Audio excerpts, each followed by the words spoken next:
Welcome to the Slop Temple. We pray this video helps.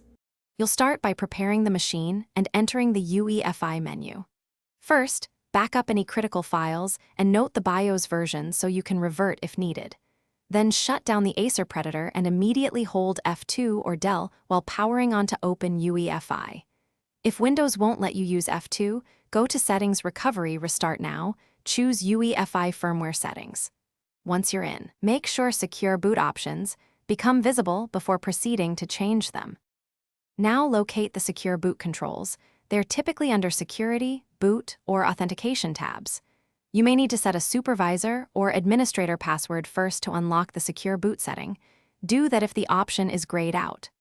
Once unlocked, change Secure Boot from Enabled to Disabled or set the mode to Custom and clear any secure keys. Be careful when altering keys.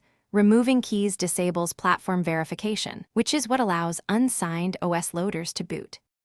Finish by saving changes and exiting UEFI, typically F10, then allow the Predator to reboot.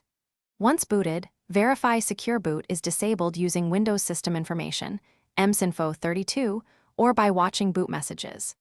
If the machine fails to boot, make sure you didn't accidentally delete needed keys. Reset CMOS by removing the battery or use the UEFI Reset to Default option to restore factory settings. If you set a supervisor password earlier, Thanks for watching. Consider subscribing if we helped you.